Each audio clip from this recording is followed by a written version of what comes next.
Para mas maunawaan ho natin yung mga naririnig natin balita, magiging ating mga sinubaybayan sa impeachment hearing po ng House Committee on Justice po noong po nakaraang Martes at meron yan uli susunod sa April 22 at para mas maunawaan natin kung paano ito tatakbo at magkaroon tayo ng karagdagang impormasyon nasa ating pong linya para po tayo bigyan ng gabay ang constitutional law expert ng UP College of Law, Attorney Paulo Tamase. Attorney Paulo, kamusta ka na? Magandang umaga. Si Orly Tinida dito sa Radyo na TV pa. Good morning, Orly, at sa inyo mga tagapakinig. Maraming salamat ulit sa pagpapaulak sa maagang panayam na ito. Attorney Pao, nasubaybay mo ba ng buo? Nagkaroon ka ba ng pagkakataong makita in portion or in whole yung hearing ng House Committee on Justice noong Martes? At ano yung pwede mong ma-share na dapat unawain ng ilan sa mga kababayan natin na nagpapabatid na ng kanilang mga reaksyon sa paninig na yon, Attorney Paulo? At siguro, napanood ko siya, no? Hindi live, pero mapalad na may live stream naman, so naka-record at nasubaybayan ko siya. I think siguro ang una dapat alalahanin ay maaga pa yung stage nitong hearings ng House. At kung tatawid nga to sa Senado, mas mahaba pa yung proseso. So, importante din na doon sa mga manonood nung hearings na bantayan yung daloy nung mga lalabas na ebidensya at testigo. Siguro maganda din alalahanin na dahil sa stage na to, nasa House Committee on Justice pa lang tayo, hindi pa ito talaga yung paglilitis, no, yung trial. So hindi pa natin makikita yung pagkakataon na usually ng abogado na nung kabilang panig na tignan talaga kung may butas yung testimonya, no. Nasa stage pa lang tayo na inaalam natin kung mayroon bang sapat na ebidensya para sa isang reasonable na tao upang makita, para sa isang reasonable tao na malaman kung na mayroon talagang nangyari na mga impeachable offenses, which is yung standard ng probable cause na nasa puntong ito. Tama-tama binabanggit nyo, Atty. Tamase, kasi laging ando doon yung mga reaksyon nila sa ating mga kababayan habang pinanonood nila nung Martes ang hearing na yan, ay yung punto na ang ginagawa nila ay para matukoy ang probable cause. Hindi yung kung ito'y guilty beyond reasonable doubt ang isang ini-impeach na official. Paano ba natin dapat unawain yun? Kasi naging maingat. May mga gustong magtanong pertaining doon sa katibayan o doon sa ebidensya, yung katotohanan na detalye nito, pero inaawat dahil hindi yun subject, hindi yun dapat ginagawa ng komite at yun dapat sa impeachment trial. Na lumabas yan nung Martes. Paano ba dapat nating unawain yun? Yung punto na yun, determination of probable cause, Attorney Paulo. So, pag tinignan natin yung proseso ng impeachment mula sa House of Representatives hanggang Senado, parang pataas ng pataas yung estado standard ng pruweba, no, na kailangan maipakita nung partido. So, nilinaw ko lang din na pag tinignan nyo rin naman yung patakaran sa impeachment, hindi naman walang nakasaad doon na standard of proof talaga. So, malaki yung discretion na iniiwan sa ating mga kongresista at sa mga senador. Pero mapapansin nyo lang siya, lalo na sa mga nakarang impeachment, no, na parang pataas ng pataas yung nire-require na pruweba. So, dito sa initial stage, tinitingnan pa lang naman natin kung meron bang sapat na ebidensya, no, na kung titignan lang yung ebidensya na iyon, kapani-paniwala ba na mayroon bang nangyari na impeachable offense, no, at yung nasasakdal ba na opisyal siya ay gumawa ng offense na iyon. Pagdating sa Senado, kung tatawid mo nito sa Senado, doon pa na tatanungin talaga yung mga senador na, batay sa inyong konsensya at dito sa paglilitis na buong parehong panig na nakapagbigay na ng extensive na ebidensya at argumento, may kapanipaniwala ba sa inyo na nangyari talaga ito at dapat pa ba magpatuloy yung opisyal sa paninilbihan? So, yung gano'n na standard, mas mataas pa siya. Ibig sabihin na ni Tamase, lahat na nakikita nating ebidensya, nakagulat-gulat man o hindi man sa pananaw ng iba, pagdating sa Senado, impeachment court, doon natin makikita ito pag sumailalim na sa cross and direct examination.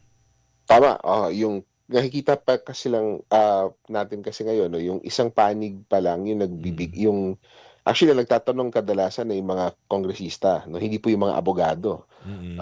Pagdating sa Senado, ang magtatanong na po dun sa testigo ay abogado na po, abogado nung, House Panel of Prosecutors at abogado ng, depensa. Ngayon yung Mm. mga kongresista pa lang ang nagtatanong, eh, kaya yung tanong nila mas diretso, hindi pa yung I think yung sinabi ni, Congresswoman Luistro 'no, clarificatory lamang yung Mm. nature ng mga tanong 'no, paglilinaw lamang yung hinahanap nila. Mm. Pagdating sa Senado, trabaho na nung depensa halimbawa na hanapan ng butas yung testimonya Mm. o kung mayroon mang, hindi ka paniwala dun sa testigo or yung Mm. kredibilidad ng testigo, yun ang trabaho nila. So nag-iiba yung role nung paglilitis batay sa at least sa mga nakaraang impeachment sa'tin. May binanggit na naman na mga bank account. Lahat yata ng impeachment court sa kasaysayan ng Pilipinas, hindi nawawala ang bank account. Maraming binanggit itong si Madriaga. Sa tingin niyo mahalaga rin ba itong pagtuunan muna ng pansin bago ito i-presenta o i-transmit sa Senado, Attorney Tamase? Oo, napakalaking bagay po nung bank account na issue 'no, Mm. siguro sa dalawang dahilan. Una, tama ako kayo ano, early yung 'pag tinignan natin yung mga nakaraang Hindi impeachment lagi may nawawala bank yan account eh, na oo. Laging lalabas. kadikit yan, oo. Tama, oo. Siyempre kung gano'n po kalaki yung pera na involved, saan nga naman po itatago, sa bangko talaga. Mhm. At yung pangalawang dahilan po ay kaya naman po sa bangko na itatago yan ay kadalasan meron kasi tayong tinatawag na bank secrecy, law. Mm. Yung Bank Secrecy Act na yun 'no, pinagbabawal kasi or parang napakapribado ng isang bank account, hindi siya puwedeng isiwalat lang bigla. Mm. Kailangan may court order or sa konteksto ng impeachment, do'n lamang siya puwede buksan. Mm. So, importante yung nasabi, ni Madriaga, noong nakaraang hearing na parang magwe-waiver siya nung Mm. bank secrecy niya, dahil yung waiver na iyon ay isang para bang good faith 'no, na pagpapakita na willing siya na tignan ng mamamayan, tignan ng Kongreso yung mga bank accounts niya, upang malaman talaga kung totoo yung sinasabi niya. So yung waiver na iyon kung napapansin niyo hindi naman basta-bastang ginagawa ng opisyal 'yan Mm. 'no. 'Pag eleksyon nga yung mga kandidato ayaw nila pumirma niyan, eh. Mm. So, may gano'n na implication 'yun. Napakarami bank account na ito eh. Tama ba, Attorney Tamase, na isang bank account, isa lang siguro sa bank account na kanyang binanggit at mapatunayang hindi naman totoo, non-existing, o kung ano pa man, eh malaking kabawasan na ba sa kredibilidad ng ilang pang mga pwedeng matuklasan na bank account, Attorney Tamase? Depende din po 'no, kasi, yung nature naman po nung bank account ay posible na hindi naman po gano'n kaimportante, maliit lamang po yung Sabagay, kasi laman niya. sinasabi rin niya na parang ginawa yata lang ng ibang ano eh, ng ibang tao, hindi siya. Opo, Oo. at, yung, madali hindi naman po gano'n kahirap magbukas 'no ng Tama po. account. So, Mm. mas maganda tignan diyan may pattern ba na mga pagde-deposit at Mm. pagwi-withdraw, may napapansin ba na mga yun mga pattern ho actually importante kasi siya, eh, Mm. na Mm. pag-establish dun sa punto niya na siya po yung katiwala talaga, nung mga Duterte. Mm. Makikita naman po yun sa tipo ng mga transaksyon na papasok, palabas nung mga Mm. accounts niya at kung saan po nanggagaling 'no.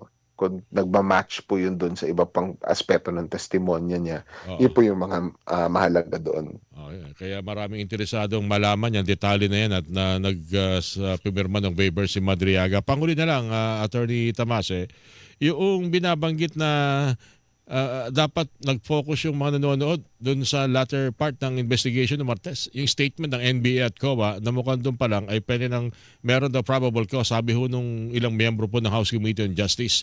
Nasundan niyo ho ba yun, Attorney Tamase? Naintindihan ko naman po 'no, maganda po yung punto na yun kahit papaano kasi yung trabaho po lalo na po ng Commission on Audit, Mm. yung trabaho po talaga ng Commission on Audit ay tignan 'no, sa ilalim natin sa linging batas, tignan kung mayroon bang mga, gastusin, expenses na illegal, Notice of disallowance. improper. Oo, yun narinig ko, notice Opo. of disallowance. Ano ba yung notice of disallowance at ano ang bigat nun kung ikay hindi sumunod dun, no? Nilabag mo yun, Attorney Tamase? So maganda pong tanong 'yan 'no. Ang notice of disallowance po ay inilalabas po 'yan ng COA matapos ang isang investigasyon upang sabihin na yung ginastos ng isang public officer or isang opisyal ng gobyerno or isang opisina ng gobyerno ay hindi tumatalima doon sa tapang paggastos, no? So Mm. either illegal siya or sobra-sobra, or hindi mabuti na Mm. gastusin para sa pamahalaan. Hindi So ginamit ang ng wasto. Mm. opo, na hindi po tama ang paggamit sa Mm. pondo. So ang disallowance po, ang epekto po nun kadalasan, and medyo komplikado po yun, complex po yung epekto niya, no? Pero in general, disallowance, ibig sabihin kailangan ibalik yung Hmm. amount ho na iyon, no? Yun po yung basic na punto dun. Ah, so kailangan din po i-emphasize na dahil lang po dinisallow ng COA, hindi pa ho ibig sabihin na guilty po kaagad sa corruption yung isang opisyal, 'no. Mayroon po pong opportunity usually Demasyon. yung isang opisyal na questionin Mm. yung disallowance ng COA. Mm. I think yung nangyari nung kay VP Sara pala, nalaman lamang natin nung hearing ay na-deny na ng COA yung ng Commission on Audit yung request niya Mm. na parang i-reconsider yung notice of disallowance na iyon. Oo. Normally aakyat po ng korte yun, puwede Okey, po niya pero questionin babalik. dapat sa korte yun. Okay. Anyway, Attorney Tamase, maraming salamat sa paglilinaw na 'yan. Puwede ba mag-request ako at habang dumarami ang tanong tungkol sa mga legal terminologies at kung ano mang mga maaaring lumutang sa impeachment, ito'y magkatawagan ulit tayo. Thank you, Attorney, ha. Salamat po. Sabot po na aking makakaya, sige po, maraming salamat. Ayan, malinaw. Constitutional Law Professor ng UP College of Law, Attorney Paulo Tamase, mga kapuso, ang inyo pong napakinggan.